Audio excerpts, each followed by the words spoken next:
المستقيم صراط الذين أنعمت عليهم غير المغضوب عليهم ولا الضالين.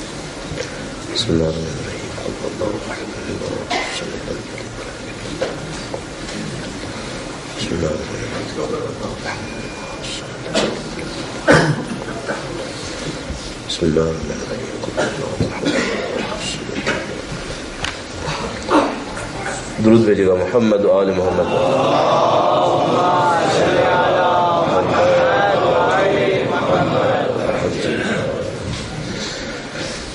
اعوذ باللہ من الشیطان الرجیم.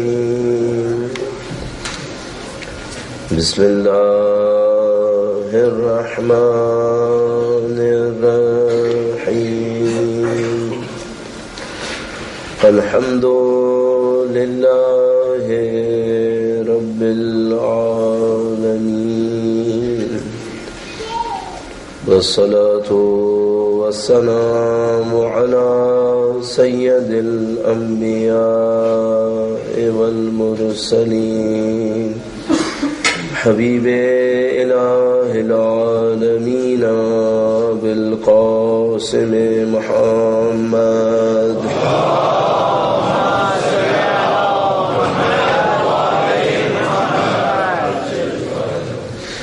وعلى آله الطيبين الطاهرين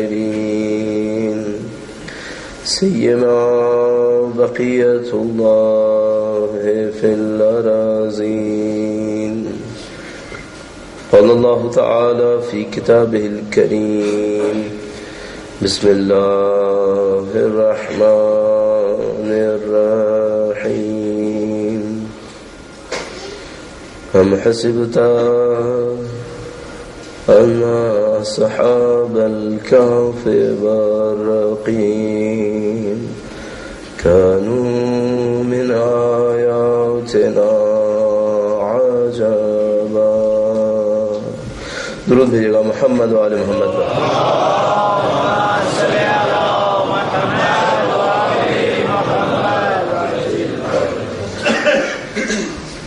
پروردگار عالم کی حضور اس احسان کا شکر بجا لانے کے لیے کہ اس نے ہمیں نبی اور ان کی اولاد طاہرہ سے مانوس کیا ہے. اس نے نبی اور ان کی اولاد کی محبت کو ہمارے دلوں میں قرار دیا ہے. اور اس دعا کے ساتھ کہ انشاءاللہ یہ جو امانت ہمارے پاس پہنچی ہے 1400 سال کی قربانیوں کے نتیجے میں، اس میں اگر ضرورت پڑی تو مزید قربانیوں کے اضافہ کرتے ہوئے اپنی آگی نسلوں کو پہنچائیں گے. اور انشاءاللہ وہ وقت دیکھنا نصیب ہوگا جب اولاد نبی اکرم اور اولاد بی بی سیدہ تشریف لائیں دنیا کے اندر، اور میں اور آپ ان کی نصرت کرتے ہوئے اس دنیا میں شہادت حاصل کریں انشاءاللہ.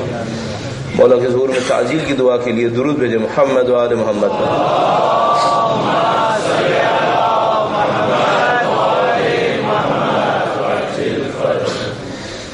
پروردگار عالم نے اس دنیا کو قوانین کے اوپر خلق کیا ہے. دنیا اتفاقات پہ خلق نہیں ہوئی ہے. حتیٰ وہ چیزیں جن کو ہم اپنی دنیا کے اندر اتفاق تعبیر کرتے ہیں، فلسفی اعتبار سے، حتیٰ اب سائنس میں اتنی طاقت ہے کہ سائنسی اعتبار سے بھی ہم کہہ سکتے ہیں کہ دنیا کے اندر کوئی بھی چیز حادثہ نہیں، سب کا سب طے شدہ اصولوں کے تحت انجام پاتا ہے. اگر مثلا میرے ساتھ کوئی حادثہ پیش آیا ہے، میرے لیے حادثہ ہے، اتفاق ہے جس کو ہم ایکسیڈنٹ تعبیر کریں گے، لیکن یہ کسی حادثے کے تحت نہیں ہوا ہے، یہ کسی قانون کے تحت ہوا ہے. چونکہ ہم قوانین نہیں جانتے اور ہماری مجبوریاں ہیں، ہمارے علم کے اندر محدودیت ہے، ہمارا علم کم ہے، تو ہم جس چیز کے بارے میں قانون نہیں سمجھ پاتے اس کو حادثہ کہتے ہیں، اتفاق کہتے ہیں. ایک مثال آپ کی خدمت میں عرض کروں گا سائنس سے. درود بھیجے گا محمد و آل محمد.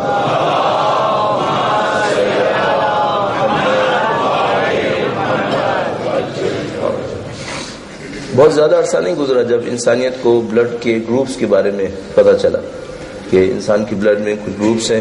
سینکڑوں سال گزر گئے، ہزاروں سال گزر گئے، انسانوں کو پتہ نہیں تھا. کبھی ٹرانسفیوژن کی کوشش کرتے تھے تو کبھی مر جاتا تھا، کبھی بچ جاتا تھا. ظاہر ہے کہ وہ قانون نہیں سمجھ پا رہے تھے کہ ان میں گروپس ہوتے ہیں، گروپس کا میچ ہونا بہت ضروری ہے. وہ یہ دیکھتے تھے کہ ہم کبھی بھائی کو بھائی کا خون دیتے ہیں تو بھائی مر جاتا ہے، باپ کو بیٹے کا خون دیتے ہیں وہ مر جاتا ہے، کبھی گورے کو کالے کا خون دیتے ہیں وہ بچ جاتا ہے۔ جب بھی ہمارے ساتھ ایسی کوئی کیفیت ہوتی ہے تو ہم کہتے ہیں یہاں کوئی حادثہ ہے، کوئی ایکسیڈنٹ ہے جو ہو رہا ہے۔ کچھ عرصے کے بعد تجربوں سے ہمیں پتہ چل جاتا ہے کہ یہاں پر ایک قانون تھا جو ہمیں نہیں پتا تھا۔ پھر جب وہ قانون پتہ چل جاتا ہے تو ہم سمجھ جاتے ہیں کہ یہاں کوئی حادثہ نہیں تھا، وہ جو گورے کا خون کالے کو لگا یا کالے کا خون گورے کو لگا اس کا رنگ سے کوئی تعلق نہیں تھا، وہ جو باپ کا خون بیٹے کو نہیں لگا اور ماں کا خون بچے کو نہیں لگا اس کا کوئی تعلق اس کی قرابت داری سے نہیں تھا، اس کا تعلق گروپ سے تھا۔ اس کے بارے میں معلومات مل گئی تو اب ہمیں قانون پتہ چل گیا۔ ہم سب کی زندگی میں یہی ہو رہا ہے۔ ہم لوگ سمجھ رہے ہیں ہماری زندگیاں حادثے ہیں، ان میں کوئی حادثہ نہیں ہونا چاہیے۔ ہم جو کچھ ہیں اپنے بنائے ہوئے ہیں، ہم نے اپنے آپ کو بنایا۔ اور اگر میں ایک قانون آپ کی خدمت میں عرض کروں، قانون کا مطلب وہی ہے جس کے اوپر ہمیں یقین ہو گیا کہ ہاں یہ حقیقت ہے اور ایکسیپشن بھی نہیں ہے اس کے اندر، وہ یہ ہے کہ ہم سب کے سب اپنی عادتوں کی مخلوق ہیں۔ ہم لوگ اپنی عادتوں کی مخلوق ہیں۔ میں عرض کروں گا تشریح آپ کی خدمت میں، درود بھیجے گا محمد و آل محمد۔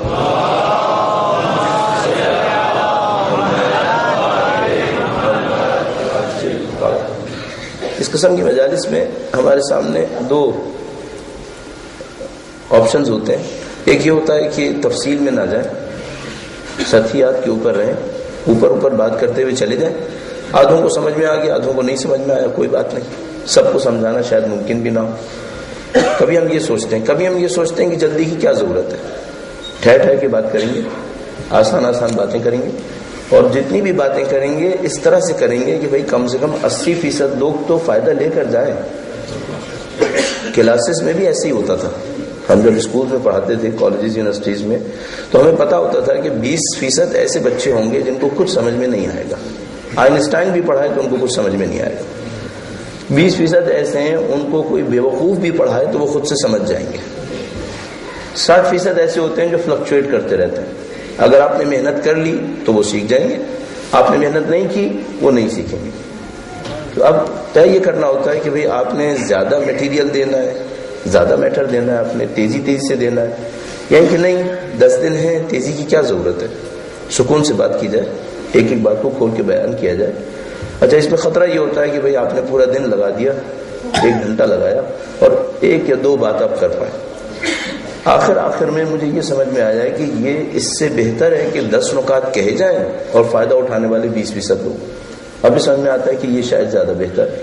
تو ہم اس وقت اسی اسٹریٹجی پر ہیں کہ ہم رک کے بات کریں، تفصیل سے بتاتے چلے جائیں، اور اس میں جلدی نہیں کریں گے کیونکہ ہم اپنی پروڈکٹیوٹی کو زیادہ نظر میں رکھ رہے ہیں، اس کے مقابلے میں کہ ہمیں کوئی یہ کہے کہ بھئی آپ نے میٹر کم دیا، آپ کو میٹر زیادہ دینا چاہیے تھا۔ تو میں تھوڑا سا ٹھہر کر اس کی تشریح آپ کی خدمت میں عرض کر دوں۔ درود بھیجیے محمد و آل محمد۔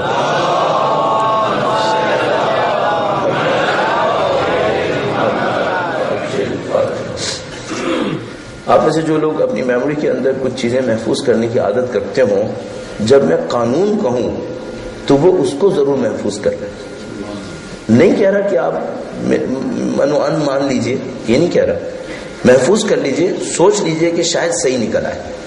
ایک عقل مند آدمی یہی کرتا ہے کہ وہ ہر بات کو سن لیتا ہے۔ الذین یستمعون القول فیتبعون احسنہ، مومن کی تعریف ہے قرآن کریم کے اندر کہ مومن بات ساری سنتا ہے، اس کے بعد جو سب سے اچھی لگتی ہے اس کی پیروی کرتا ہے۔ بات سننے میں استنکار نہیں کرتا، بات سننے میں نفرت کا اظہار نہیں کرتا، انکار نہیں کرے گا۔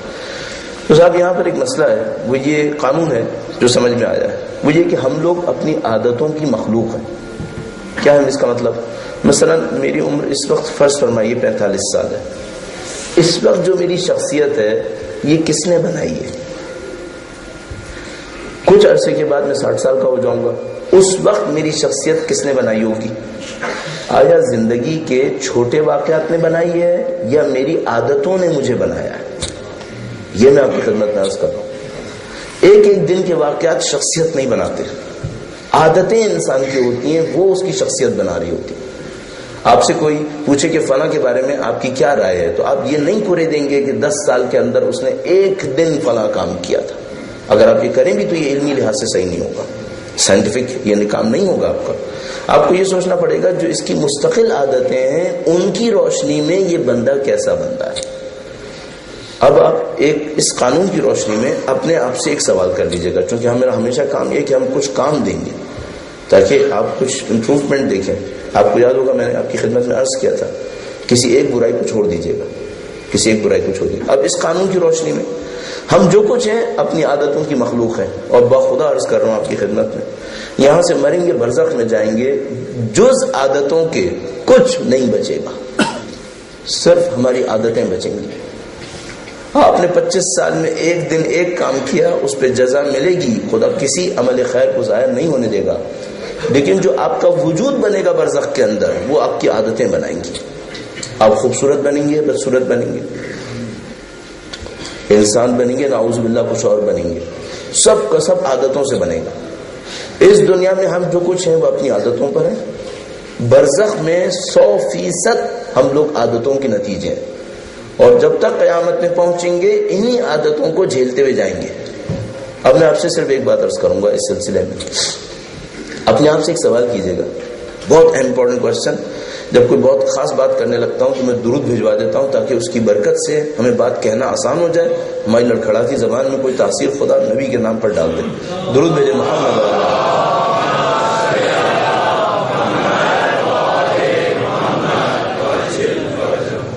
اپنے آپ سے ایک سوال کیجیے گا، بارگی کا درود بھیجے محمد وعلی محمد.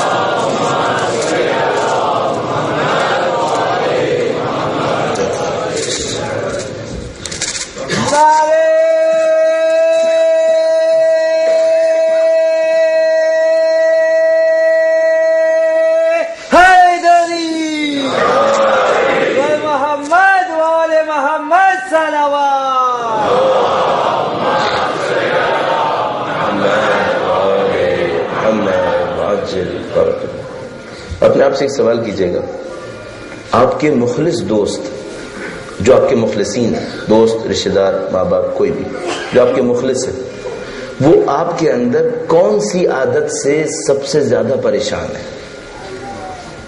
اسے چھوڑ دیجیے گا.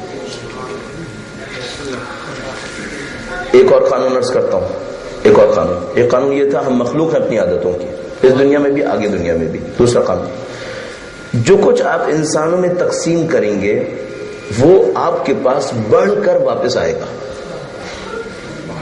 اگر آپ نے خوبی تقسیم کی آپ کو بڑھ کے خوبی ملے گی. خدا نہ کرے اگر آپ نے نفرت تقسیم کر دی آپ کو بھی نفرت اٹھانی پڑے گی. اور میں سب سے عرض کروں گا یہ، جو کچھ آپ اور میں تقسیم کریں گے، میں اگر آپ کو علم دینے میں کامیاب ہو گیا مجھے اللہ بڑھا کے علم دے گا. اگر میں آپ کے حب حسین میں اضافہ کرنے میں کامیاب ہو گیا خدا میرے دل کے اندر حب حسین میں اضافہ کرے گا. اگر آپ مجھے محبت دینے میں کامیاب ہو گئے خدا آپ کو ملنے والی محبتیں بڑھا دے گا. لیکن خدا نہ کرے اگر میں نے لوگوں کو نفرتیں دینا شروع کر دی تو خدا میرے نصیب میں آنے والی نفرتوں کو بڑھا دے گا. اور یہ اس دنیا میں بھی یہی ہے، اگلی دنیا میں بھی یہی ہے، برزخ میں بھی یہی ہے، محشر میں بھی یہی ہے. یہ دو قانون آپ کی خدمت میں عرض ہوگا. اب آپ اپنے آپ سے پوچھئے گا، آپ کے اطراف میں لوگ آپ کی کس عادت سے سب سے زیادہ پریشان ہیں؟ کون سی عادت ہے؟ معمولاً عقل مند لوگوں کو یہ پتہ ہوتا ہے، اور معمولاً کم عقل مند لوگوں کو اس پر سوچنے کا وقت نہیں ملتا. معمولاً کم عقل مند لوگ اس بات پہ سوچتے ہی نہیں ہیں کہ دوسرے میرے بارے میں کیا رائے رکھتے ہیں. وہ اپنی دنیا میں مگن ہوتے ہیں، وہ سمجھ رہے ہیں ہم سینٹر آف گریویٹی ہیں، پوری کائنات ہمارے گرد گھومے گی. ہم کہاں سے سینٹر بن سکتے ہیں؟ اللہ نے کائنات بنائی ہے، سینٹر وہ خود ہے، پوری کائنات اس کے ارادے پہ گھومتی ہے. ہم کون ہوتے ہیں کہ ہماری پسند ناپسند پہ ہماری اولاد گھومنا شروع کر دے گی؟ کبھی نہیں ہوگا ایسا. صرف یہ ہوگا کہ ہم لوگوں کو کچھ ایسی چیزیں دے رہے ہوں گے جو ہمیں نہیں دینا چاہیے تھا. تو عزیزان محترم، آج جو بات ہوئی وہ یہ ہے کہ ہم مخلوق ہیں اپنی عادات کی، اپنی عادتوں کو صحیح کر لیجئے. اور دوسرا قانون یہ ہوا کہ جو کچھ آپ لوگوں کو دیں گے وہی آپ کو اضافہ ہو کے مل جائے گا. تو اپنے آپ سے پوچھئے گا کہ میری کس عادت سے لوگ سب سے زیادہ پریشان ہیں. میں چند مثالیں جسارتاً آپ کی خدمت میں عرض کرتا ہوں. ایک بار پھر درود بھیجے گا محمد والے محمد.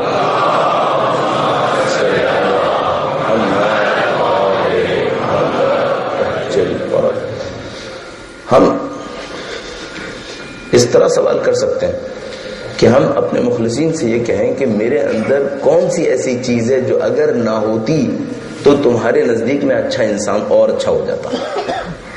ذرا سافٹ کر لیں, پوچھنا آسان ہو جائے گا. تو اس سے پوچھیں اپنے کسی مخلص سے جس کے خلوص پر آپ کو یقین ہے. تیسری بات بھی کہہ دوں, پرخلوص بندہ کہیں پر بھی ملے اسے دونوں ہاتھ سے پکڑ لیجیے گا. ایک بھی مل گیا تو بہت قیمتی ہے, اگلے کا نہیں معلوم کہاں ملے گا. کہیں پر بھی پرخلوص بندہ مل جائے پکڑ کے بیٹھا, آپ کو دوسرا مشکل سے ملے گا. یہ دنیا بہت عجیب ہو گئی ہے, یہ دنیا منافقت کی ماہر ہو گئی ہے. یہاں پرخلوص لوگ بہت کم رہ گئے, گھٹ گئے انسان بڑھ گئے سائے. یہ اب ہو گئی دنیا کی حالت. تو آپ مخلص انسان تلاش کریں, مخلص سے پوچھیں میرے اندر کون سی عادت نہ ہوتی تو میں اچھا آدمی ہوتا اور اچھا ہو جاتا. تو وہ آپ کو بتائے گا کہ تم میں سب عادتیں اچھی ہیں. مثلا اگر تم اس عادت پہ کنٹرول کر لیتے, مثال کے طور پر تم میں ایک عادت بری ہے, چیختے ہو. نہ چیختے تو اچھے انسان تھے اور اچھے تھے. ایک عادت اچھی مثلا تم میں ہے, فلاں اچھی عادت ہے, تم میں ایک بری عادت ہے, وعدے کی پابندی نہیں کرتے, کہتے ہو تو پورا نہیں کرتے, تمہاری بات پہ اعتماد نہیں ہے. ہمیں برائیاں ہوتی ہیں. مثلا کوئی یہ کہے گا تم میں بہت اچھی عادتیں ہیں, بہت اچھے انسان ہو, مشکل میں پڑتے ہیں, کام آتے ہو, لیکن طنز بہت کرتے ہو. طنز مت کیا کرو. کوئی آپ سے ممکن ہے یہ کہے کہ تم آدمی اچھے ہو, کام بھی کر دیتے ہو, کام آتے ہو, لیکن بعد میں جتا دیتے ہو, ہمیں شرمندہ کر دیتے ہو. یہ مت کرو. کوئی آپ سے کہے گا کہ ممکن ہے کہ بھئی آدمی تو اچھے ہو لیکن اپنی تعریفیں بہت کرتے ہو. اپنی تعریفیں اتنی کیوں کرتے ہو؟ بلا وجہ میں تمہاری حیثیت ختم ہو جاتی ہے جب تم اپنی تعریفیں کرتے ہو. جو انسان اپنے منہ سے اپنی تعریفیں کرے گا اپنے مقام کو نیچے لے آئے گا, اس کا مقام احترام نہیں رہے گا. تو ہمیں بہت ہوشیار رہنا پڑتا ہے اس دنیا کے اندر. مجھے ابھی تک سمجھ میں نہیں آتا ہم ایجوکیشن میں لوگوں کو دے کیا رہے ہیں. یقین فرمائیے ہم ایجوکیشن میں بالکل اپ سائڈ ڈاؤن ہیں اس وقت. جو دینا چاہیے اس کی کوئی ہوا بھی نہیں ہے ایجوکیشن کے اندر, اور جو نہیں ہونا چاہیے اس کا بھرا ہوا ایجوکیشنل کورس. سمجھ میں نہیں آتا ہے کیا ہو رہا ہے. ہر چیز کا اس وقت منافقت سے حلیہ خراب ہوا ہوا ہے. میں بات پہ بات بڑھائے چلے جا رہا ہوں, مجھے واپس آ جانا چاہیے. میں اپنی بات پہ واپس آتا ہوں. 3 امپورٹنٹ باتیں آپ سے آج عرض کر دی ہیں. ایک اور بات بھی عرض کر دوں آپ کی خدمت میں. پتہ نہیں آج کئی باتیں کہہ دی تو پتہ نہیں آگے میرے پاس کہنے کے لیے کچھ رہے گا یا نہیں رہے گا, اس کا مجھے ڈر لگنے لگا ہے اب. وہ یہ ہے کہ آپ کی زندگی میں وہ قانون جس پر آپ کو یقین ہو جائے آپ کا علمی سرمایہ ہے, وہ آپ کا ایسٹ ہے. جن قوانین پر آپ کو یقین ہو جائے, سنتے آپ اور میں بہت کچھ ہیں, یقین نہیں ہوتا. جن چیزوں پہ یقین ہو جائے وہ ہمارا علمی سرمایہ ہے. کوشش کریں آپ کا سرمایہ بڑھے, آپ کی معلومات نہ بڑھے.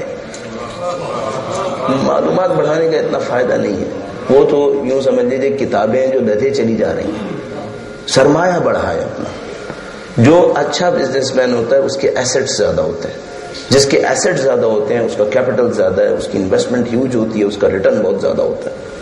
آپ کا میرا ایسٹ زیادہ ہونا چاہیے, علم کا ایسٹ زیادہ ہونا چاہیے. خدا آپ کو ہمیں اس راستے پر چلنے کی, کمال حاصل کرنے کی, شہادت کی سعادت نصیب فرمائے. درود بھیجیں محمد و آل محمد کا.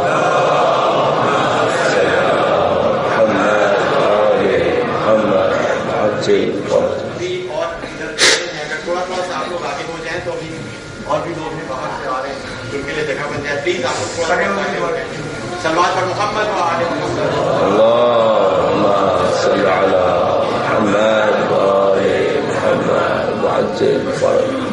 دیکھیے صاحب بہت جگہ باقی ہے ابھی بہت جگہ باقی ہے. یہاں پہ کافی جگہ ہے, یعنی میں آپ کو یقین سے کہہ رہا ہوں یہاں پہ کافی جگہ ہے. اچھا ایک بات اور مشکل عرض کروں آپ کی خدمت میں. ہم لوگ آج کی دنیا میں جنگل کی طرح ہو گئے, درختوں کی طرح نزدیک کھڑے ہیں, ایک دوسرے کو جانتے نہیں. اس وجہ سے ایک دوسرے سے کھچے کھچے رہتے ہیں. ہم نہیں چاہتے ہمارے زانوں سے کسی کا زانو ٹکرائے. کیوں نہیں چاہتے؟ ٹکرا گیا تو کیا ہو جائے گا؟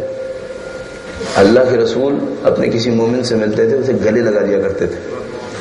ہم لوگ آج کل دور دور رکھتے ہیں. ہاں بھائی محبت بھی دور دور کی صحیح ہے. ابھی وہاں پہ جگہ ہے, کافی جگہ ہے. ابھی اٹھانے کی کوشش کروں گا, پھر آپ جگہ بہت نکلے گی ابھی یہاں پہ. اب آپ ایک کوشش کیجئے. ایک آیت کریمہ میں نے کل بھی عرض کی تھی آپ کی خدمت میں, اذا قیل لکم تفسحوا فی المجالس فافسحوا یفسح اللہ لکم. جب تم سے کہا جائے کہ محفل میں جگہ بناؤ تو جگہ بناؤ، خدا تمہارے لیے جگہ بنا دے گا. آئے کریمہ صلی علی محمد وآل محمد وعجل فرج. اچھا صرف اتنا کر لیجئے، جو جہاں کہیں بیٹھا ہوا ہے 4 سینٹی میٹر آگے آ جائے. درود بھیجے محمد وآل محمد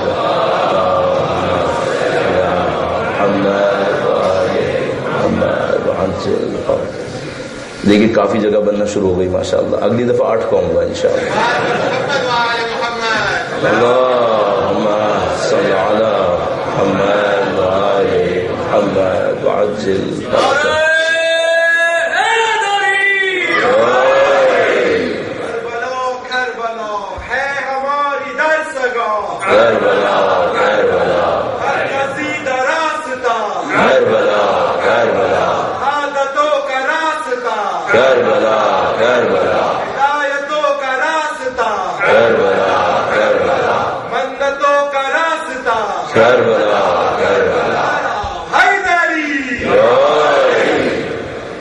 اور آپ کی خدمت میں چند حقائق آپ کی خدمت میں عرض کیے، اس کے بعد ہم واپس آتے ہیں.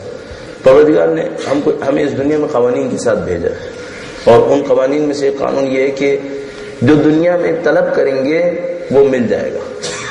وَأَن لَيْسَ لِلْإِنسَانِ إِلَّا مَا سَعَى وَسَعْيُهُ سَوْفَ يُرَى. بس انسان کو وہ ملے گا جس کی وہ کوشش کرے گا. آپ تقویٰ کے لیے کوشش کریں گے، آپ کو تقویٰ ملے گا. آپ دولت کے لیے بھاگیں گے، شاید ملے شاید نہ ملے، پوری کوشش کریں گے مل جائے گی. آپ کا انتخاب ہے کہ آپ کیا لینا چاہتے ہیں. اچھا یہ جو کتاب خدا ہے اس کا موضوع کیا ہے؟ بہت سارے معاملات میں ہم لوگ سنجیدہ نہیں ہو پائے. مثلا میں تقریباً یقین سے کہہ رہا ہوں کہ ہم لوگ کتاب خدا کے معاملے میں سنجیدہ نہیں ہیں. یعنی ہم اس کو واقعاً کوڈ آف کنڈکٹ نہیں سمجھ پا رہے. ہم نے کب قرآن کریم سے کچھ سیکھا ہے؟ اکا دکا آپ نے زندگی میں آیات سنی ہے خطبہ سے ادھر ادھر، کبھی آپ نے خود قرآن کریم کو لے کر کھول کے بیٹھے ہوں، اس سے ایک آیت کا انتخاب کیا ہو کہ میں اس پر آیت پہ عمل کر کے اپنی زندگی کو بہتر بناؤں گا؟ ایسا نہیں کرتے ہم لوگ. بس قرآن کریم کا موضوع کیا ہے؟ قرآن کریم کتاب ہدایت ہے. یہ ہم لوگ کہتے ہیں ہدی للناس ہدی للمتقین. اچھا اپنے آپ سے پوچھیے گا ہدایت کس چیز میں ہے؟ کس چیز میں ہدایت ہے؟ کیوں آپ تقریباً ہر چیز میں آج کل حکومت سے ہدایت لے رہے ہیں. ہم لوگ اپنی خدا سے ہدایت نہیں لے رہے ہیں، ہم لوگ اپنی حکومتوں سے ہدایت لے رہے ہیں، اپنی میونسپلٹی سے ہدایت لے رہے ہیں، اپنی جو اتھارٹیز ہمارے اوپر ہیں ہم ان سے ہدایت لے رہے ہیں. ہم خدا سے کب ہدایت دیتے ہیں؟ مثلا کتاب کسے کہتے ہیں اللہ کی زبان میں؟ کتاب آپ کا وہ سورس ہے جس پر مشکل پڑے تو آپ اس کو دیکھیں گے کہ مجھے کرنا کیا ہے. آپ کس سورس کو دیکھتے ہیں جب آپ کو کوئی فیصلہ کرنا ہوتا ہے؟ آپ دیکھتے ہیں گورنمنٹ کس چیز کی اجازت دیتی ہے، معاشرہ کس چیز کی اجازت دیتا ہے. تو ہماری کتاب کیا بن گئی؟ گورنمنٹ کے رولز، زیادہ سے زیادہ معاشرے کی عرف، یہ ہماری کتاب ہے. اگر ہم اللہ کی کتاب کو دیکھتے کہ خدا کس چیز کی اجازت دیتا ہے تو کتاب خدا ہماری کتاب ہوتی. ایسا نہیں ہے ہمارے لیے. اچھا ہم نے اس کو اہمیت کیوں نہیں دی ہے کہ ہمیں خدا ہدایت دے؟ اس کو ہم نے اہمیت کیوں نہیں دی ہے؟ کیونکہ ہم نے اس پہ کبھی سوچا ہی نہیں. ہم لوگ زندگیوں میں ایسے مشغول ہو گئے ہیں، ہمیں یہی پتہ نہیں چل رہا ہے ہمیں سوچنا کس چیز پر ہے. ہمارے پاس سوچنے کا وقت نہیں ہے، صرف کرنے کا وقت ہے. اور وہ انہوں نے کچھ ایسے پیٹرنز بنائے ہوئے ہیں جس پہ ہم موو کرتے رہتے ہیں. ایک جگہ سے نکلیں گے دوسری جگہ جائیں گے، دوسری جگہ سے تیسری جگہ جائیں گے، معاملہ ختم ہو جائے گا. سوچ نہیں پاتے. اچھا کیا سوچیں پھر؟ کہاں سے شروع کریں؟ میں آپ کی خدمت میں ایک اصول عرض کرنے کی کوشش کر رہا ہوں. کچھ لوگ یقیناً عمل کریں گے، یہاں سے آپ کو شروع کرنا چاہیے، جو میں ابھی آپ کی خدمت میں عرض کروں گا. درود بھیجیے گا محمد و آل محمد.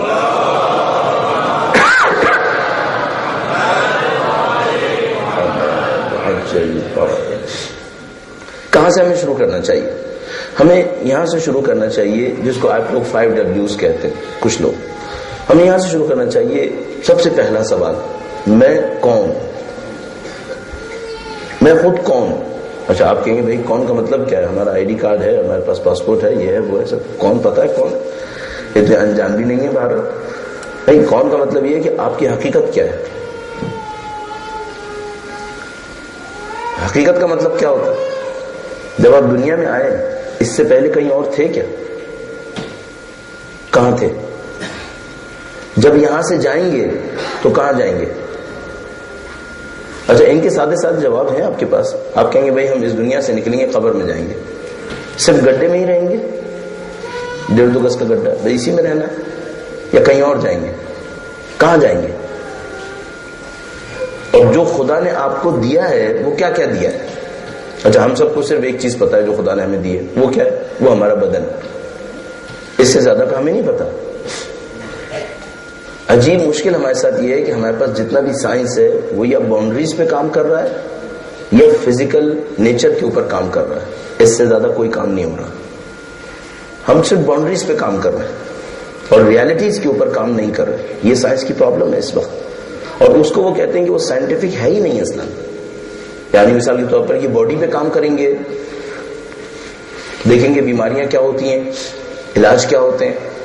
یہ فزیکل باؤنڈریز کے اوپر کام کریں گے, یہ بدن کیسا ہے, اس کی حد کیا ہے, اس کا سائز کتنا ہے. ان سے کوئی پوچھے انسان کی نیچر کیا ہے, اس کی ریالٹیز کیا ہے, اس میں بہت امپورٹنٹ کوشچن, بقا کتنی ہے. ہمیں پتا ہے ہمارے جسم کی بقا کتنی ہے. لائف ایکسپیکٹنسی جو دنیا میں ہر جگہ ریکارڈ ہو گئی ہے. آپ کی لائف ایکسپیکٹنسی کہتے ہیں لندن میں کم ہے, باہر زیادہ ہے, نہیں معلوم.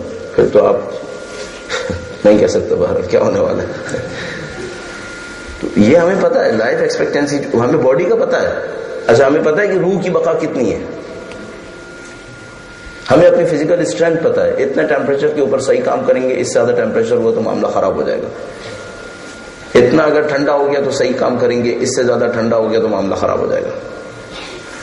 اتنی کیلوریز اگر لے لی تو بدن چلے گا, اگر اتنی کیلوریز بھی نہیں ملی تو معاملہ خراب ہو جائے گا. یہ تو سب پتا ہے. اچھا یہ اس کے بارے میں پتا ہے جس کی لائف ایکسپیکٹنسی 60-70 سال 80 سال ہے, اس سے زیادہ ہے ہی نہیں. اور جس نے بچنا ہے ہمیشہ کے لیے, اس کی نیچر کا بھی کچھ نہیں پتا, اس کی خوراک کا بھی نہیں پتا, اس کے فنکشنز, اس کے پروسیسز, ان میں سے کسی چیز کا کچھ نہیں پتا, اور ادھر اس کے ساتھ جانا ہے. یہ ریالٹی ہے. کون نہیں پہچانتا اس بات کو؟ اور تصور فرمائیے اب تک جو میں نے آپ کی خدمت میں عرض کی باتیں انسان کے حوالے سے, کیا آپ نہیں جانتے تھے؟ سب جانتے تھے.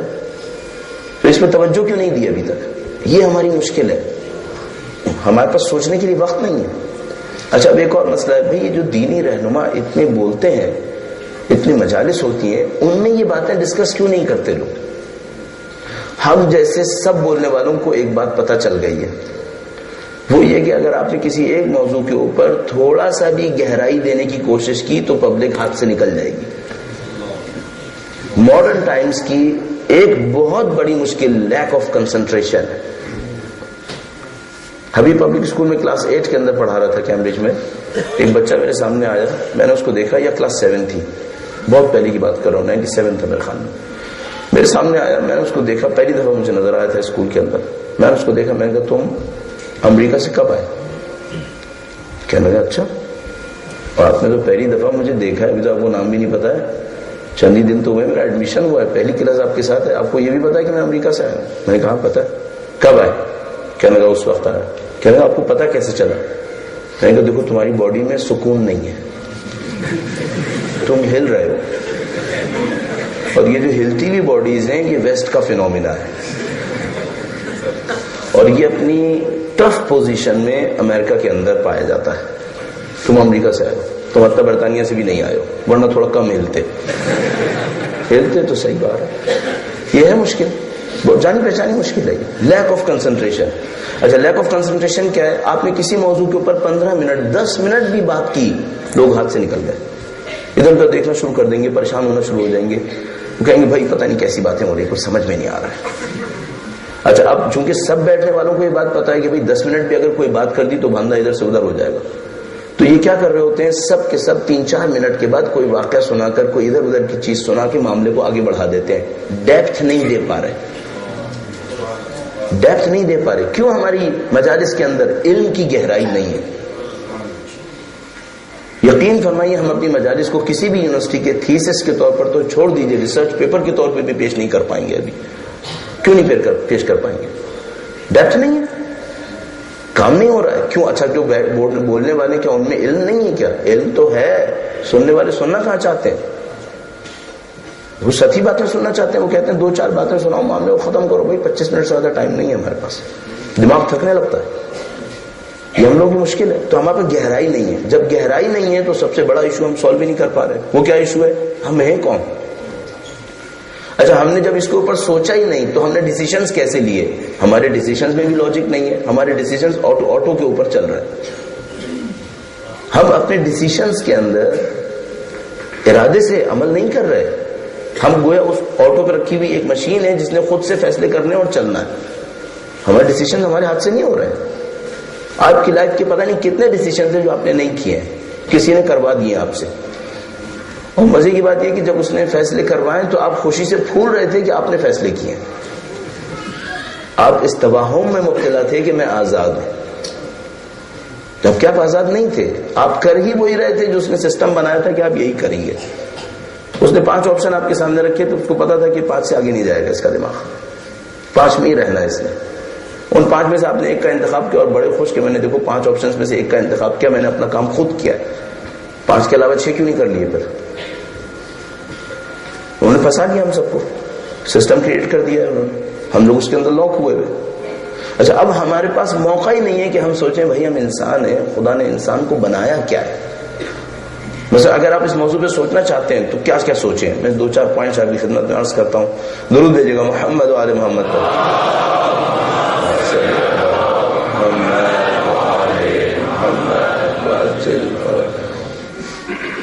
میں نے علم کے معاملے میں ایک اصطلاح استعمال کیا آپ کے سامنے، ایسٹس.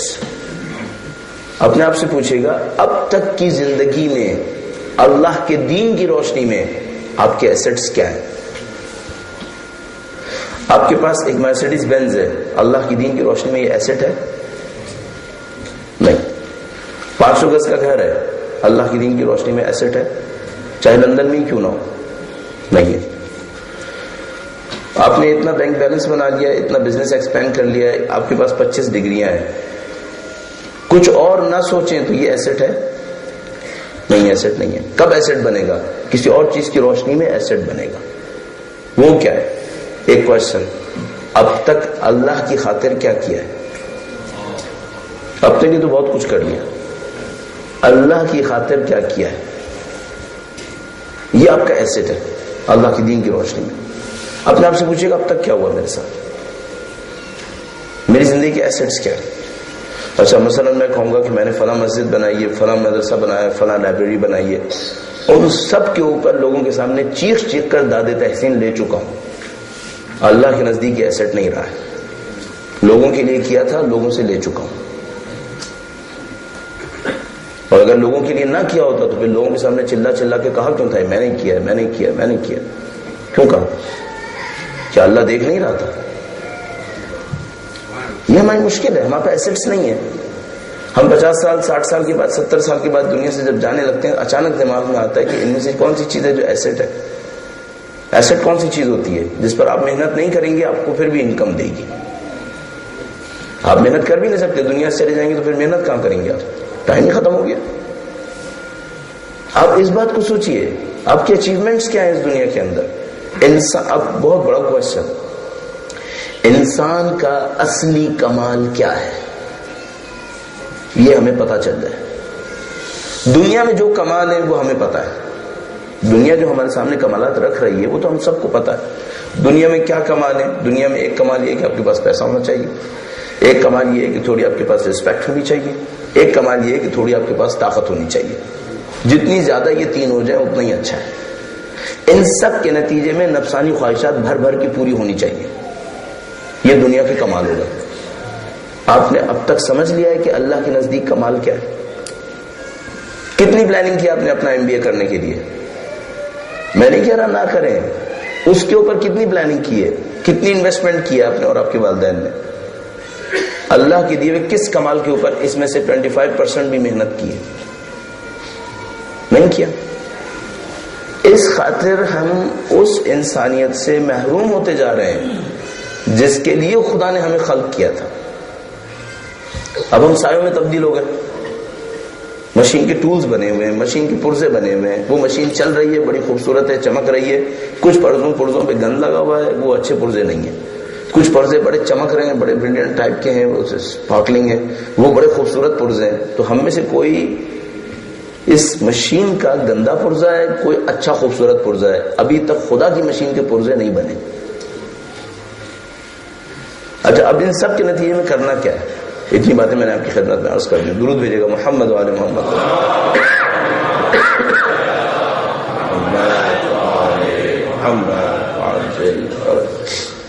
اب کرنا کیا؟ ٹائم بھی کم ہو رہا ہے. ہمیں کرنا یہ ہوگا کہ ہمیں اپنی زندگی کا ایک ری اسسمنٹ کرنا ہوگا. ہمیں اپنی زندگی کو دوبارہ ایک جائزہ لینا پڑے گا. جو اللہ نے ہمارے لیے کمال رکھے تھے وہ کمالات کیا تھے؟ اچھا، اس کے لیے بہت جرأت چاہیے. جرأت کیا چاہیے؟ بہتے ہوئے کے ساتھ بہنا بہت آسان ہے، فلو کے اگینسٹ چلنا انبیاء کا کام ہے. انبیاء کا کام ہے. نبی چلتے ہیں ایسے، وہ دیکھتے ہیں فلو کفر کا ہے، چلنا توحید پر ہے، پورے فلو کو کاٹتے ہوئے توحید کی سمت اکیلے چل رہے ہوں گے. یہ ہوتے ہیں حضرت ابراہیم علیہ السلام جیسے. کفر کے معاشرے میں ایک نبی موحد اللہ کے لیے کام کر رہا ہے. یہ بہت مشکل کام ہے، اس میں لعنتیں پڑتی ہیں، اس میں برائیاں آتی ہیں. میں نے شروع ہی اس جگہ سے کیا جو سب سے سخت ہے. آپ یقین فرمائیے، دین کی راہ میں پیسہ دینا آسان ہے، جو نہیں دے رہے لوگ باہر دکھا رہے مسئلہ ہے، اسی لیے ہمارے بھائی چیخ رہے ہیں بار بار. دین کی راہ میں جان دینا بھی آسان ہے، دین کی راہ میں لوگوں سے بے عزتی لینا یہ بہت مشکل کام ہے. آپ سمجھ، مجھے نہیں معلوم میں سمجھا پا رہا ہوں یا نہیں پا رہا. یہ جو آخری بات میں نے آپ سے عرض کی، دین کی راہ میں پیسہ دینا آسان ہے. کوئی دین کی راہ میں میرا پیسہ لے جائے مجھے قبول ہے، وہ بھی سخت ہے، آسان نہیں ہے انسان اپنا کمائی جمع پونجی کسی کے حوالے کر دے. دین کے لیے جان دینا آسان ہے، لیکن دین کے لیے گالیاں کھانا یہ بہت سخت ہے. میں جو کر رہا ہوں یہ تبلیغ نہیں ہے. آپ مجھے کون سا مار رہے ہیں؟ آپ تو مجھے الٹا عزت دے رہے ہیں. تبلیغ اس وقت ہوتی ہے جب آپ دین کے نام پہ کھڑے ہوتے ہیں، لوگ آپ کو پتھر مار رہے ہوتے ہیں، حضرت ابو ذر غفاری کی طرف. وہ دین کی تبلیغ ہوتی ہے. یہ بھی تبلیغ ہے، یہ آسان کام ہے، اس میں مشکل نہیں ہے. تھوڑی بہت مشکلات ہیں، پس پردہ کا بتا دوں، گالیاں بہت کھانی پڑتی ہیں، صاحب بتا دوں. اب مت سمجھیے گا ہمیشہ عزت ملتی ہے، ایسا نہیں ہوتا. خام خیالی ہے، پیچھے بہت کچھ سننا پڑتا ہے. آپ لوگوں کو صرف چمکتا ہوا حصہ نظر آتا ہے، آسان حصہ. مولوی بیٹھے ممبر کے اوپر بول رہے ہیں آرام سے، دیکھو بولتے ہیں کتنا آسان کام ہے. یہ نہیں پتا ہوتا پیچھے کیا ہوتا ہے. پیچھے بہت گالیاں کھانی پڑتی ہیں، خاص کر جب ہم لوگ طالب علم بنتے ہیں. پوری دنیا تحقیر کرتی ہے، دنیا بے عزت کرتی ہے، بے عزتی جھیلنی پڑتی ہے، سالوں تک بے عزتی جھیلنی پڑتی ہے. دنیا کے حقیر لوگ اپنے پست پیسے کی نمائش کر کے ہمیں بے عزت کر رہے ہوتے ہیں، ہمیں جھیلنا پڑتا ہے سارا. میں اپنی زندگی کو دیکھتا ہوں، مجھے طالب علم بنے ہوئے 27 سال ہوئے. میں نے کم از کم 15-17 سال لوگوں کے ہاتھوں بے عزتی اٹھائی ہے. دین کے نام پر میری بے عزتی کرتے تھے، میرے سامنے پیسے کی نمائش کرتے تھے. میں خود دیکھا ہے، میں سب گزرتی تھی، ابھی بھی کبھی کبھی ہوتا ہے. یہ سب تحمل کرنا آسان نہیں ہے. اس خاطر دین پہ چلنا مشکل ہے. ہم لوگ اس خاطر دین پہ نہیں چلتے. مثلا ابھی آپ کا بچہ ایک فیصلہ کرے جو معاشرے کے حساب سے بڑا اور ڈیسیشن ہو، دین کے نام پر کوئی فیصلہ کیا، اس نے کوئی قربانی دی ہے، معاشرہ قبول نہیں کرتا. معاشرہ کیا کہے گا اس کو؟ احمق ہے، پاگل ہے یہ، اس کو پتہ ہی نہیں ماں باپ کی زحمتوں کو جواب کیسے دیا جاتا ہے. یہی کہیں گے نا، یہی کہتے ہیں، یہی ہم نے بھی سنے. تو یہ سب سننا پڑتا ہے، یہ سب جھیلنا پڑتا ہے. یہ دین کے نام پہ بہت سخت کام ہوتا ہے. پیسے دینا آسان ہے، البتہ پیسے بھی نہیں دیتے اب لوگ. البتہ یہ میں نے جملہ آخری جملے میں تھوڑا سا ترمیم کروں گا، دینے والے بہت دیتے ہیں. ایک واقعہ اپنی خدمت میں عرض کرتا ہوں، اس کی بھی قدر ہے. درود بھیجے گا محمد وعلی محمد.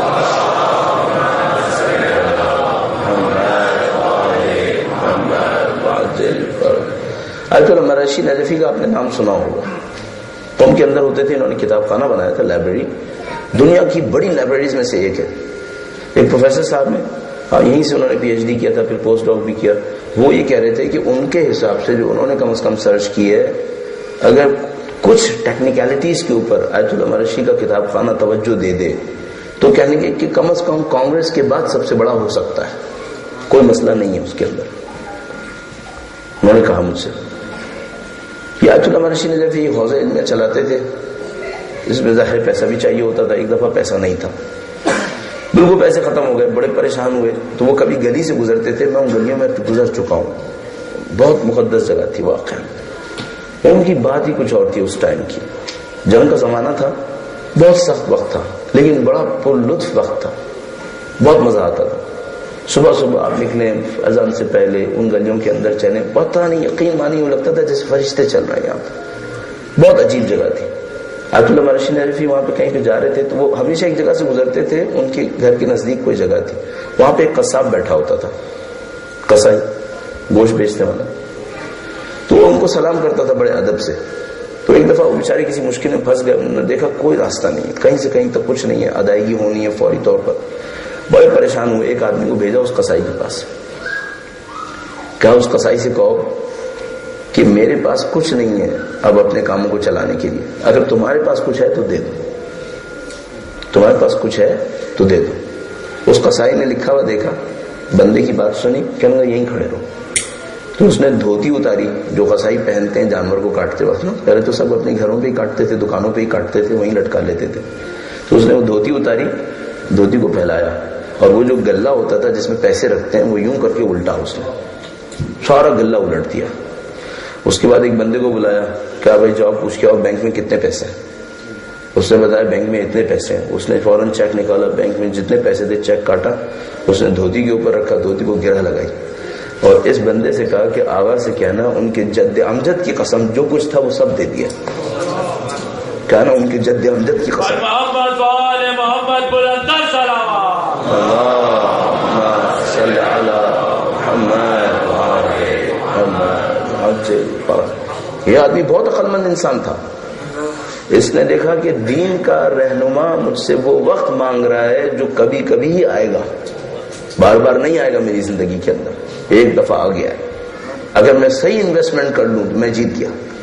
اتنا اعتماد تھا ان کو آیت اللہ مرشی کے اوپر.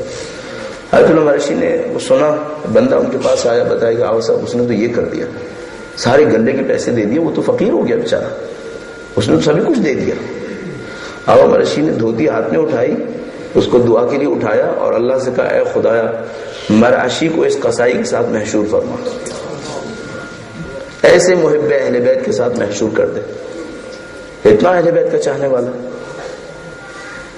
آپ کو ایک بات عرض کرتا چلوں برادران محترم، عزیزان محترم، ہم لوگوں کو ایک بات پتہ ہونی چاہیے، جو لوگ ممبر پہ بیٹھے ہیں، جو لوگ ذکر سید الشہداء کرتے ہیں، آپ ہمارا احترام نہیں کر رہے ہیں، آپ امام حسین کا احترام کر رہے ہیں. ہمیں ڈکیت نہیں مارنی چاہیے اس احترام کے اندر، ہمیں غصب نہیں کرنا چاہیے. آپ کو مجھ سے کیا سروکار، آپ کہاں مجھے جانتے ہیں؟ آپ مجھے اکثر نے میرا نام نہیں سنا، آپ کو کیا پتا میرا باپ کون ہے، میری ماں کون ہے؟ آپ کو کیا ملا مجھ سے آج تک؟ آپ احترام کیوں کر رہے ہیں؟ صرف ایک وجہ سے، آپ سمجھ رہے ہیں میں امام حسین کا ذکر کروں گا. آپ امام حسین کا احترام کر رہے ہیں، اگر میں سمجھنے لگوں کہ آپ میرا احترام کر رہے ہیں نا، یہ میں نے چوری کی ہے، سید الشہداء کی محبت میں چوری کر لی ہے. آپ کی محبتیں سید الشہداء کے لیے، میری ذمہ داری آپ کے دلوں کو امام حسین کی طرف لے کر جاؤں. آپ کی محبتیں بڑھنی چاہیے، اپنے حب اہل بیت کو بڑھائیں، طاقت ہے اس کے اندر. اس طرف چلتے کیوں نہیں ہیں جس طرف آپ کے مولا آپ کو پکار رہے ہیں؟ کیوں زندگی میں ادھر ادھر جا رہے ہیں؟ آپ عاشق ہیں سید الشہداء کی ماشاء اللہ. آپ نے بچپن سے یا حسین کیا، آپ نے ماتم حسین کیا، آپ نے حسین کے غم میں آنسو بہائے، سید الشہداء کے غم میں. آپ کے تو خمیر کے اندر سید الشہداء کی محبت آ گئی ہے. اب وہ کریں جو امام حسین چاہتے ہیں کہ آپ کریں. کیوں دنیا میں ادھر ادھر جا رہے ہیں؟ اپنی زندگی کی اورینٹیشن کو چیک کریں، آپ نے کرنا کیا ہے. ایسا نہ ہو آپ لوگوں کی بہائی میں بہہ جائیں، آپ میڈیا کلچر یہ وہ آپ کو کہیں اور بہا کے لے جائیں. اپنی زندگی کی قیمت حب حسین سے کم مت لگائیے گا، اس سے کم قیمت نہیں لگائیے گا. آپ عاشق حسین ہیں، حسین کے نام پہ زندگی گزاری آپ نے، اور اسی امام کا انتظار کر رہے ہوں گے اپنی خبروں کے اندر. میں کیا عرض کر سکتا ہوں آپ کی خدمت میں، ہمیں کیا انتظار ہے اپنی زندگیوں سے؟ شاید ہم بھول گئے ہوں گے، لیکن ہمیں انتظار یہ ہے کہ مولا جب اس دنیا سے جا رہے ہوں تو آپ کی زیارت نصیب ہونی چاہیے ہمیں. یہ ہمیں انتظار ہے. اگر ہم واقعاً عاشق حسین ہیں، حب حسین ہمارے دلوں کے اندر ہے، تو زندگی حسین کے نام کے علاوہ کسی پہ نہیں گزرنی چاہیے. ہماری زندگیوں کی قیمت سید الشہداء کے نام سے کم نہیں ہونی چاہیے. سید الشہداء نے قربانی دی ہے. ہم جانتے ہیں ہم قربانی کے اوپر زندگی بھر گریہ کیے ہوئے، اور اس کے اوپر ہم خلق ہو گئے گویا. کیوں آپ گھروں سے نکلے ہوئے ہیں؟ کیوں ہماری بہنیں گھروں سے نکلی ہوئی ہیں؟ کیوں بچوں سے جدا بھی ہوتے ہیں پھر؟ کیونکہ ہمیں معلوم ہے ہمارے مولا اپنے بچوں کو لے کے نکلے ہوئے. کربلا کا راستہ آسان راستہ تھوڑی تھا. سید الشہداء نے علی اکبر قربان نہیں کیا، جگر کا ٹکڑا قربان کیا. جگر کے ٹکڑے قربان کیے. اور امام مصطفیٰ نے اپنے جگر کے ٹکڑے تھالی میں نکال کے رکھے ہیں. سید الشہداء نے زمین کربلا پہ بکھیرے. جگر پارے تھے ان کے، تڑپتے تھے ایک ایک کے جانے کے اوپر، تڑپتے تھے، لیکن اللہ کے لیے جھیلتے تھے، اللہ کے لیے جھیل رہے تھے. ایک ایک سید الشہداء کا ماننے والا گوہر نایاب تھا. ایک ایسی مثال تھا جو دنیا میں نہیں مل سکتی. یہ لوگ قیمتی لوگ تھے. کتنے لوگوں کو سید الشہداء نے لکھا ہے میرا بھائی ہے، ابن اخی، ابن عمی، ثقتن. یہ سب کس کے لیے لکھا ہے؟ مسلم بن عقیل کے لیے لکھا، غریب کوفہ کے لیے. غریب کوفہ. میں نے آپ سے ابھی عرض کیا تھا دین کی راہ میں گالیاں کھانا بہت مشکل ہے، اور وہ بھی اکیلے رہ کے کھانا بہت سخت کام ہے. یہ بہت سخت کام ہے. مولا مسلم بن عقیل ایک موقع پر آئے کوفہ کی گلیوں کے اندر تنہا ہو گئے. ایک گلی سے دوسری گلی میں جاتے تھے، کوئی ساتھ دینے والا نہیں تھا. عبید اللہ بن زیاد کے جاسوس ادھر ادھر. مسلم بن عقیل کے لیے سخت وقت تھا. ایک عجیب مکالمہ ہے. ایک گھر کے سامنے بیٹھ گئے، ایک عورت نے دروازہ کھولا. اس نے کہا آپ شکل سے شریف خاندان کے لگتے ہو، میرے گھر کے سامنے مت بیٹھو.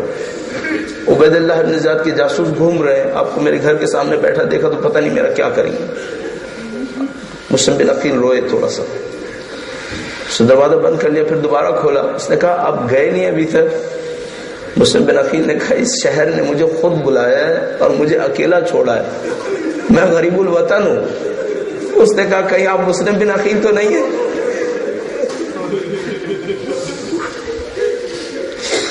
مسلم بن عقیل کو پتا چلا کہ میں اتنا غریب الوطن ہوں کہ گھر میں رہنے والی عورتیں بھی جانتی ہیں کہ میں غریب الوطن ہوں، میرا کوئی ساتھ دینے والا نہیں. کہا مومنہ پانی پلا دے. پانی پی لوں. وہ پانی لے کے آئی. اس کے بعد کہا مولا میرا گھر حاضر ہے. با ایمان خاتون کی نشانی کیا ہے؟ عورت طبیعتاً اپنے اندر خوف رکھتی ہے. مومنہ کی نشانی ہے جب دین کی باری آتی ہے تو خوف نہیں رکھتی، پھر بے خوف ہو جاتی ہے، نڈر ہو جاتی ہے، بے باک ہو جاتی ہے، دین کے لیے قربانی دیتی ہے. ماں بچے کو چاہتی ہے، لیکن اگر حسین کی راہ میں قربان ہو رہا تو علی اصغر کو بھیج دیتی ہے، پھر بھیج دیتی ہے اب چلا جائے. ماں نہیں چاہتی بچے کو. مسلم بن عقیل کے سامنے توبہ بھی ایسی تھی. ابھی کہہ رہی تھی میرے گھر سے چلے جاؤ. جیسے ہی سنا مسلم بن عقیل نے کہا میرے مولا کے نمائندے میرے گھر میں آ گئے. مسلم بن عقیل گھر میں چلے گئے، تھوڑی دیر آرام کیا، عبادات انجام دی. اس کے بعد توبہ سے کہا کہ مومنہ تو نے ہم پر احسان کیا، تو نے ہمیں پناہ دی، اب ہمارا اسلحہ لے کر آ. اس نے کہا مولا مشکل کیا ہے؟ کہا گھوڑوں کی ٹاپوں کی آواز آ رہی ہے، دشمن نزدیک آ رہا ہے، لوگ کافی زیادہ ہیں، ہمیں اسلحے سے لڑنا ہوگا. اس نے کہا مولا آپ اسلحے تو میں دوں گی، آپ باہر مت جائیں، ہم گھر کا دروازہ اندر سے بند کر لیتے ہیں، آپ میرے گھر کو اپنا قلعہ بنا لیں، آپ یہیں پہ رک کے لڑیں. مسلم بن عقیل نے کہا جب میں شہید ہو جاؤں تو غیر تیرے گھر میں گھسے یہ مجھے قبول نہیں ہے. اب میں یاد دلاؤں شام غریبہ، شاید اس خاطر سید الشہداء نے مسلم بن عقیل کو بھیج دیا کہ تم چلے جاؤ، تم شام غریبہ نہیں دیکھ پاؤ گے، میرا سجاد دیکھے گا، اس میں طاقت ہے، تم میں ہمت نہیں ہو پائے گی. ہاشمی غیرت تھی نا، کہا میں برداشت نہیں کروں گا کوئی آپ کے گھر میں گھسے. باہر تشریف لے گئے، دشمن سے لڑے، حیدر کرار ہے۔ عبید اللہ ابن زیاد نے ایک لشکر بھیجا، وہ مارا گیا، دوسرا لشکر بھیجا، پھر مارا گیا، تیسرا لشکر لوگوں نے منگوایا، اس نے عبید اللہ صاحب نے کہا تم لوگ کر کیا رہے ہو، ایک آدمی ہے۔ لوگوں نے کہا ایک نہیں ہے، علی کا بیٹا آیا ہے، علی کا بیٹا ہے، تو ایک آدمی سمجھ رہا ہے۔ کہا تم لوگ اس سے نہیں جیت پاؤ گے، اس کو مکر سے ہراؤ، پتھر برساؤ، نیزے مارو۔ گڈھا کھود کر گرا لیا، پتھر مارے، نیزے مارے، مسلم بن عقیل کو ایک جگہ کے اوپر محصور کر لیا، باہر نکالا، زنجیروں میں جکڑ دیا، پورا بدن لہو لہان ہوا تھا۔ مسلم بن عقیل کو پھر پیاس لگی۔ پیاس کربلا میں بہت عجیب ہے، پیاس بہت عجیب، واللہ یہ پیاس کا معاملہ بہت عجیب ہے۔ کوئی بس چھری ہوئی مشکیزہ دیکھ لے، بہت سخت ہے پیاس کا معاملہ۔ اسے میرا کہ کو پیاس لگی، کہا مجھے ایک پیالہ دو پانی کا۔ ایک پیالہ دیا، منہ کے سامنے لائے، گویا منہ کٹا ہوا تھا، اس میں سے خون پانی کے اندر گرا، انہوں نے برابر میں رکھ دیا، کہا نجس ہو گیا۔ دوسرا پیالہ لایا، وہ بھی نجس ہو گیا۔ تیسرا پیالہ لایا، نجس ہوا، کہا مجھے پانی نہیں چاہیے، میں سمجھ گیا ہوں میرے مولا پیاس سے مارے جائیں گے۔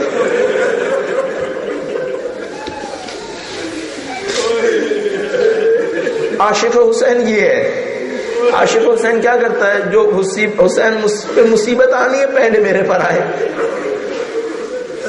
اگر سید الشہداء نے پیاسا مرنا ہے، مسلم بن عقیل پانی کیوں پیے، پیاسا مرے گا۔ دارالامارہ پہ لے گئے، اوپر سے نیچے پھینک دیا، مسلم بن عقیل کی ہڈیاں ٹوٹ گئی، جسم لہو لہان ہو گیا۔ ایک موقع کے اوپر ایک آدمی آیا، اس نے شمشیر سے گردن قطع کر دی۔ اب تو معاملہ ختم ہو گیا نا بھائی، بندہ ختم ہو گیا، تم نے مار لیا ہے، اب پاؤں میں رسی باندھ کے گلوں میں گلیوں میں کیوں گھسیٹ رہے ہو، بچوں کو کیوں دیتے ہو کہ پتھر مار رہا ہے اس کے اوپر۔ یہ لوگ جانور ہیں بنی امیہ، جانور ہیں بنی امیہ۔ مسلم بن عقیل نے تقصیر کیا کی ہے، تمہارا کون سا بندہ مارا ہے، لاشے کو گھسیٹا ہے۔ مسلم بن عقیل عاشق حسین ہے، سید الشہداء کا لاشا پامال ہوا ہے، مسلم بن عقیل کا لاشا پامال ہوا۔ یہ سب ہو گیا۔ اب میں کہوں گا مسلم بن عقیل کوئی سید الشہداء سے آگے تھوڑی جا سکتا ہے، وہ پیاسے آپ بھی پیاسے، وہ غریب الوطن آپ بھی غریب الوطن، ان کا لاشا پامال آپ کا لاشا پامال، لیکن آپ کی بچی کو حسین نے زانوں پہ بڑھا کے کان میں گوشوارے لٹکائے تھے، اور سکینہ کو بیچاری کو تماچے لگ رہے تھے۔